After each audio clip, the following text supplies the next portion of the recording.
मित्रता चैप्टर के लेखक आचार्य रामचंद्र शुक्ल है। ये जो चैप्टर है ना, आपको निबंध है। निबंध मतलब क्या? कोई भी टॉपिक दे देगा, उस पर 10 लाइन लिखना ही निबंध कहलाता है। जैसे कि आपको दे देगा पर्यावरण पर निबंध लिखने के लिए, तो आप लिखिएगा पर्यावरण से क्या लाभ होता है, क्या हानि होता है, हम इसको कैसे सुधार सकते हैं, यही सब लिखिएगा। तो वो जो मित्रता चैप्टर है, उस पे जो आचार्य रामचंद्र शुक्ल ऐसे ही लिखते हैं कि हमें किसे दोस्त बनाना चाहिए। जो हमारे साथ रोज उठता बैठता है वो हमारा मित्र हो गया, या जो हमारे साथ पढ़ता है वो हमारा मित्र हो गया। कि क्या होता क्या ना, पूरा चैप्टर देखेंगे, लेकिन उससे पहले थोड़ा कवि के बारे में जान लेते हैं।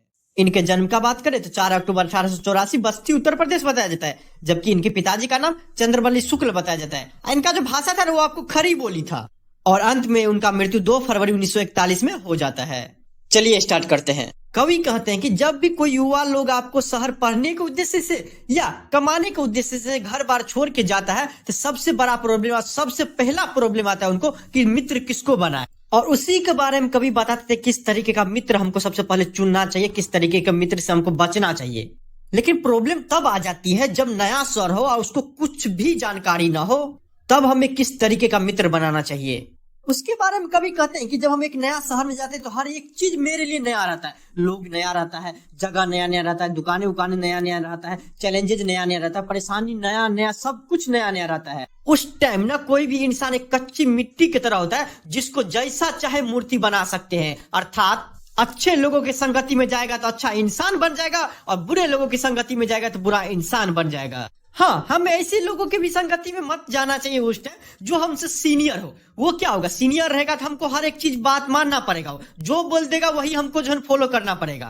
तब हमारा विकास नहीं हो सकता, क्योंकि वो जो बोलेगा हमको करना पड़ेगा, क्योंकि वो बड़े हैं हमसे। लेकिन कभी एक चीज और बताते हैं कि ऐसे भी संगति में मत पड़ना, या ऐसा भी मित्र मत बना लेना कि वो सिर्फ और सिर्फ तुम्हारा बात माने। ये ऐसा भी दोस्त से बचो कि तुम ही महान हो, और तुम जो बोलोगे और तुम्हारे नीचे में जितना भी दोस्त रहेगा, या फिर जो भी तुम्हारा दोस्त वगैरह रहेगा या संगति में तुम्हारा बात मानेगा, ये भी गलत है।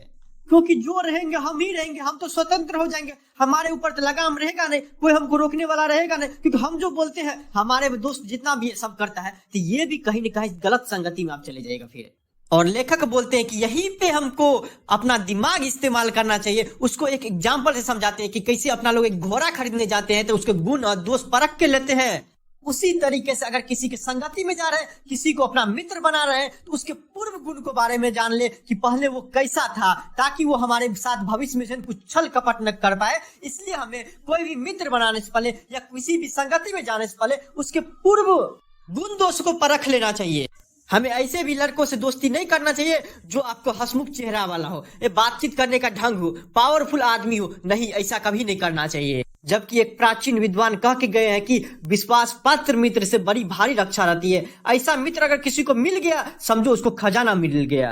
विश्वास पात्र मित्र तो वो है जो हमें गुण और दोष के बीच फर्क बताए। जब हम गलत रास्ते पर जा रहे हैं तो दोस्त बताए, नहीं ये सही रास्ते पे तुम नहीं जा रहे, ये गलत है, तुम इस पे मत जाओ। और जब हम हर जगह से टूट जाए तो वो हमारा सहारा बने। अब बोले कि दोस्त कोई दिक्कत नहीं, इस बार हम असफल नहीं हुए, हम कुछ न कुछ सीखे हैं इससे, चलो फिर से स्टार्ट करते हैं। लेखक कहते हैं कि एक अच्छा दोस्त तो एक मेडिसिन की तरह होता है। अगर मान लीजिए दुनिया से आप हार गए और दुनिया वाला आपका कोई साथ नहीं दे रहा है, परिवार वाला भी अगर साथ छोड़ देता है, तो एक सच्चा मित्र, एक विश्वास पात्र मित्र उस टाइम में भी आपके साथ खड़ा रहेगा।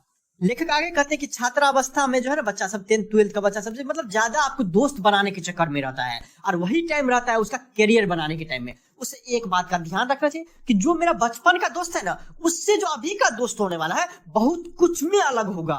क्योंकि बचपन का दोस्त सिर्फ खेलने कूदने में आपका साथ देता था, लेकिन अभी का जो दोस्त होगा वो आपको करियर बनाने में, आगे क्या करेगा भविष्य में, उसमें बहुत बड़ा योगदान रहता है। अक्सर हम देखते हैं कि छात्रावस्था में जो विद्यार्थी रहता है वो गलती करता है कि सुंदर या इंटेलिजेंट या बढ़िया पहनावा ओढ़ावा है या ओपन माइंडेड है, ज्यादा खुले विचार का है, तो हम उससे दोस्ती कर लेते। नहीं, दोस्ती करने के लिए इन सब गुणों से काफी अधिक गुण हमको कुछ चाहिए। हम तो उससे इंटेलिजेंट देख के जो है ना कर लिए दोस्ती, लेकिन क्या करते हैं, उसके पीठ पीछे उसका बुराई करते हैं, छोटा छोटा काम निकलवा लेते हैं और वो भीतर भीतर नफरत करते रहते हैं। ऐसा नहीं। जबकि लेखक कहते हैं, अरे मित्र तो भाई के समान होना चाहिए, जिसे हम अपना प्रीति पात्र बना सके, हमारे सुख दुख में वो साथ दे सके, हमारे साथ जो खड़ा रहे, हमें सहानुभूति देते रहे। अगर हमें दुख होना तो उसे भी दुख होना चाहिए, अगर हमें खुशी मिल रही है तो वो उसे भी खुशी मिलनी चाहिए। हाँ, हम ये भी मानते हैं कि जो मेरे साथ पढ़ रहा है, ये दोस्त है, वही हमारा दोस्त हो सकता है। सच्चा ऐसा बात नहीं है। हाँ, ऐसा भी कभी कभी देखने को मिला है कि हम अलग काम कर रहे हो, मेरा दोस्त अलग काम करता हो, मेरा इंटरेस्ट किसी और चीज में है, उसका इंटरेस्ट किसी और चीज में हो सकता है। इसे ना लेखक एग्जाम्पल समझाते हैं कि हमने बहुत सारे ऐसा एग्जाम्पल देखे हुए हैं जिंदगी में जिसकी मित्रता ना अलग अलग स्वभाव वाले से हो। जैसे राम और लक्ष्मण की मित्रता ले लेते हैं। राम वहीं पे धैर्य शांत प्रकृति के थे, लेकिन वहीं आपको लक्ष्मण की बात करें उग्र और तानसा प्रवृत्ति के थे। लेकिन उन दोनों के भाई की मित्रता का तारीफ आज भी होता है। अरे मित्रता तो कर्ण और दुर्योधन के बीच जैसी थी वैसी होनी चाहिए। वो एक दूसरे का पूरा उल्टा थे।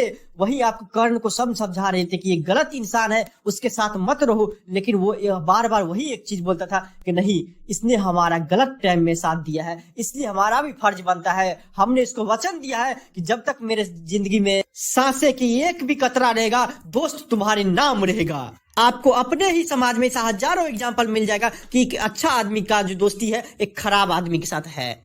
अक्सर हम देखते हैं कि जो कमजोर रहता है वो पावरफुल इंसानों से दोस्ती रखता है, जो कम बुद्धि वाला रहता है वो जो है ना अधिक बुद्धिमान वाले से दोस्ती करता रहता है। मतलब विपरीत गुण वाले भी दोस्ती हो सकता है और विश्वास पात्र हो सकते हैं। ऐसा अभी नहीं, ऐसा इतिहास में भी हजारों एग्जाम्पल मिल जाएगा जिसमें एक का गुण रहता था, एक के पास वो गुण नहीं रहता था। जैसे बात करें चंद्रगुप्त और चाणक्य का, अकबर और बीरबल का, इन सब के भी जोड़ी को अभी भी याद किया जाता है। तो मित्रता तो ऐसी होनी चाहिए। लेखक बोलते हैं कि जब तुम लोग जाते हो घर छोड़ के, तुम्हें ऐसा आदमी का तलाश में रहना चाहिए जो आपका साथ दे, जो आपको मोटिवेट करे और आपको लक्ष्य की तरफ लेके जाए। और ऐसा ही मित्र दोस्त के तलाश में हमेशा रहो, और अगर वो मिल जाए तो उसको छोड़ना नहीं कभी भी, और उसे अपने जिंदगी से जाने मत देना। जैसे सुग्रीव ने राम का पल्ला पकड़ा था, उसी तरीके से तुम उस दोस्त का पल्ला पकड़ लेना और उसे अपने जिंदगी में बनाए रखना। लेखक अब बताते क्या क्या गुण रहना चाहिए। मतलब मित्र तो ऐसा होना चाहिए जो प्रतिष्ठित हो, शुद्ध हृदय के हो, मृदुल और पुरुषार्थी हो, शिष्ट और सत्यनिष्ठ हो, जिससे हम अपने आप को उसके भरोसे छोड़ सके कि वो हमको कभी भी गलत रास्ते पे नहीं लेके जा सकता है। आप कमेंट करके बताइए कि आपके दोस्त सब में ये सब गुण है कि नहीं। लेखक हिदायत देते हैं कि जितना चीज हम जो है ना किसी अनजान व्यक्ति से दोस्ती करने वक्त ध्यान में रखते हैं, उतना ही किसी जान पहचान वाले के साथ भी रखना चाहिए। ऐसा नहीं रिश्तेदार है तो चलो दोस्ती कर ले, नहीं, वो हमको गर्त में ढकेल देगा और हम वहां से निकल नहीं सकते हैं। इसलिए जितना हमारे लिए जरूरी है, जितना हम चीजें ध्यान में रखते हैं अनजान व्यक्ति से दोस्ती करने में, उतना ही हमें रिश्तेदार से भी रखना चाहिए। लेखक कहते हैं कि सुन लो मेरा बात एक बार युवा सब, आजकल जान पहचान बनाना कोई बड़ी बात नहीं है। 50 आदमी को जानते हो तुम तो बहुत महान होगे, नहीं, ऐसे दोस्त तुमको लाखों मिल जाएंगे जो तुम्हारे साथ मूवी देखने के लिए जाने के लिए तैयार हो जाए, जो तुम्हारे साथ ऑर्केस्ट्रा देखने के लिए तैयार हो जाए। हजारों लाखों मिल जाएगा जो तुम्हारे साथ रेस्टोरेंट जाने के लिए तैयार हो जाए। ऐसा दोस्त न तुम 1 मिनट के अंदर हजारों लाखों बना सकते हो। और तुम्हें लगता होगा अभी कि ऐसा दोस्त से हमें ना तो लाभ होगा और ना ही हानि होगा, क्या ही हो जाएगा, वो हमारा दोस्त है, एक टाइम में हम छोड़ देंगे उसको, ऐसा बात नहीं है। तो यह तुम्हारा सबसे बड़ी गलती है। होगा अभी तो लॉस होगा, और ऐसा लॉस होगा ना जिससे निकल पाना मतलब मुश्किल ही नहीं, नामुमकिन होते रहता है।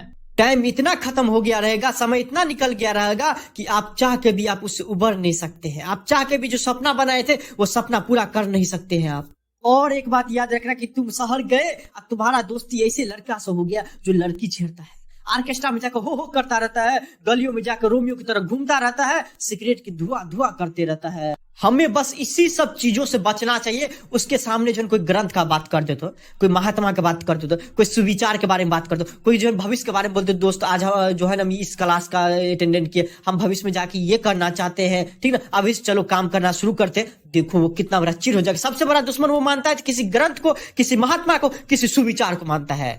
और अंत में जो लेखक है 2 एग्जाम्पल्स और समझाते हैं कि एक मकदुनिया के बादशाह रहता था जिसका नाम डेमेट्रियस था। वो अपना राज्य का काम काज छोड़ के या 10-15 को अपना दोस्त का ले लेता था ग्रुप, और दूसरा राजमहल में चले जाता था एकदम एकांत में। और कोई पूछता था तो क्या हो रहा है, तो बोलता था कि हमारा तबीयत खराब है इसलिए हम जो है ना जा रहे हैं वहां पे। युवा था, राज्य संभालने की जगह वो भोग विलास, दारू शराब, जितना लड़की सब था, मतलब हर एक चीज में जो है विलुप्त होने लगा वो। तो एक दिन ना इसके पिताजी ऐसे ट्राई करने के लिए गए तो देख रहा है कोठी में से एकदम सुंदर सुशील लड़की निकल रही है। जब अंदर जाके देखा तो पूछा ये सब क्या था, तो बोला पिताजी अभी अभी हमको बुखार ठीक हुआ है, अभी हमको ज्वर छोड़ा है। तो उसके पिताजी उस पर जवाब देते हैं, हाँ कैसा ज्वर था वो तो हम देख लिए गेटे पे आने टाइम में। अर्थात क्या, अगर आपका कुसंगति है, अगर गलत आदमी से आपका दोस्ती हो गया तो बड़ा बड़ा राजा महाराजा तो बर्बाद हो गया दोस्ती के चक्कर में। तो तुम किस खेत की मूली हो। इसलिए लेखक बोलते हैं हमें इन सब से बचना चाहिए। एक और एग्जांपल देते हैं कि इंग्लैंड के एकदम बहुत विद्वान थे, बहुत बड़े विद्वान थे। उनको क्या किया, उनको लग रहा था कि राज दरबार में हमको जगह दिया जाएगा क्योंकि हम बहुत विद्वान हैं, लेकिन उसको जगह नहीं दिया गया। तो उस पे लेखक अपना ही नहीं बोलते कि मेरा किस्मत खराब हो गया था इसलिए राज दरबार में नहीं जा पाए, हाँ हमारा किस्मत ऐसा है हम कुछ नहीं कर सकते, मतलब अपने आप को कोसता नहीं था, जबकि भगवान को धन्यवाद करता था कि अच्छा हुआ भगवान के हम राज दरबार में नहीं गए, राजा के पास नहीं गए, क्योंकि अगर जाते तो वहां पे जितने भी आदमी है हमारा भी रिश्ता जो है ना गलत इंसानों से हो जाता, हमको भी झूठ बोलना पड़ता वहां पे।